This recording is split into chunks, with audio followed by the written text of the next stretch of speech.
All right, getting to Arkansas. So obviously, I very passionately last week said some things about Arkansas going into this Georgia game.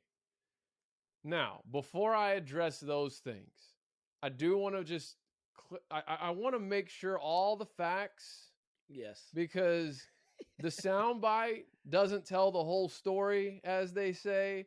So you have to listen to the entire episode. But boy, I'll tell you what, once that game got going, you had your crew coming for me. I had other people like in my network who haven't said two words about the podcast. So obviously it showed me they've been following along, Right, because then they start hitting me up talking about, one of them sent it to like exposed takes on Twitter, Really? and one of them said freezing cold takes. I'm like, oh, so everyone just wants to come out of the Right. woodwork now that they can pin something on me.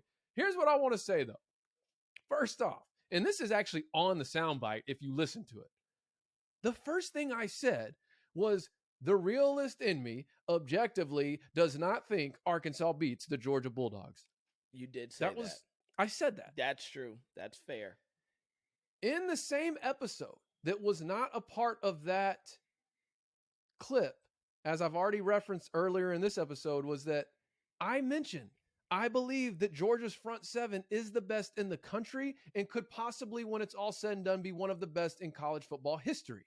You did say that as well. The final thing here that I feel like is getting lost in all of the, fun and games and shenanigans happening on social media is, I felt like I very clearly said all of those things under the pretense of Georgia not taking the game seriously. Yes. Of Georgia just rolling out of bed and thinking they could just show up and win. Now, you could make the argument based off yesterday that, hey, they probably could have just rolled out of bed and showed up and still won. But if you watched the game, that was not the case. The players were in a frenzy. The crowd was in a frenzy. The coaches were in a frenzy. That they came to play, and they looked like the number one team, not the number two team. They looked like the number one team in the country. They looked like they were prepared and taking the game serious, as if they were playing the number 8 team in the country and wanted to show everybody out there, which they did, that nobody belongs on the same field as them. That's true. However, just to give a little background as to why I even was thinking, well, what would make you think that they wouldn't be ready to play the number 8 team? What would they? Last year, we opened the season with Georgia. Georgia came out half asleep. Arkansas, coming off of back-to-back 2-10 seasons, in their first game with Sam Pittman as the head coach, who didn't even have a spring because of COVID, was leading Georgia for 2.5 quarters. And really, it wasn't until deep in the third quarter when Georgia finally got the lead, and then the floodgates opened, and they ended up winning comfortably in a blowout. But so my thought was, this Arkansas team is much better and much improved from last year. If Georgia approaches this game the same way, that was where that passion of, we're going to come hit, we're going to establish the run, we're going to establish our identity. Because we didn't have all that last year. Right. We didn't have an identity. We were trying to seek and find that, whereas this year, through the first 4 games, we have found an identity. Now, to eat my crow, right? Georgia basically said, no, you don't have an identity at Sanford Stadium. No, you don't have an identity against the Georgia Bulldogs. Right. No, you don't have the dogs on your roster that you think you have. We're going to show you what a dog really looks like.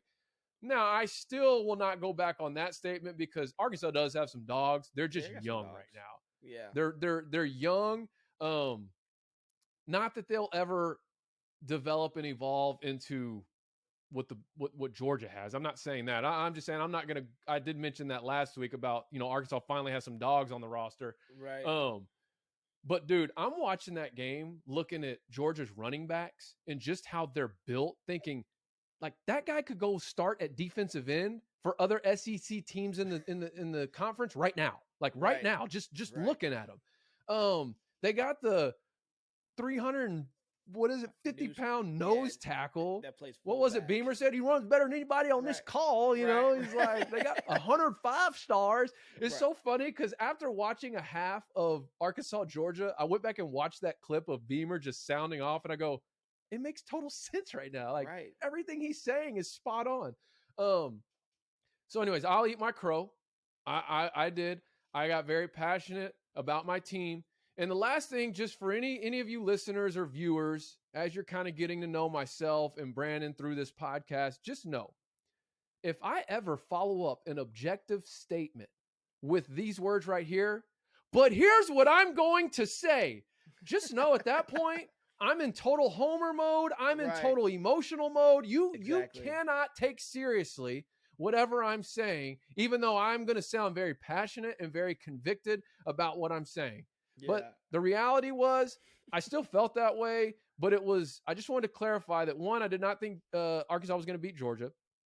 Two, I did not even think those things were going to happen if Georgia actually showed up, which that I didn't really go out of my way to clarify. Mm-hmm. But what I was trying to say, and you can go back and listen, I'm not backtracking on anything. I said it. I own it. Georgia gave it to us, and I was wrong. Mm-hmm. However, I was putting it under the pretense of, if Georgia didn't bring, just kind of rolled out of the dorm room, showed up thinking they could just play like they did last year. Right. And then the last thing I'm going to say on that, and then you can get into your bold predictions for the weekend, because I don't even remember who yours were and how you did, but I did terrible. Here's what I'm learning, B. Holmes, about this whole podcasting game. Let's just say last week you wouldn't have pulled that clip specifically. Let's say instead of pulling that clip, you would have pulled the clip where I was giving Kentucky their props and talking about how they're a team to watch out for in the SEC, and talking about how we're going to really find out who this team is over the next several weeks, and how they've quietly crept to a 2-0 conference record. And, you remember I brought that in last week. You did.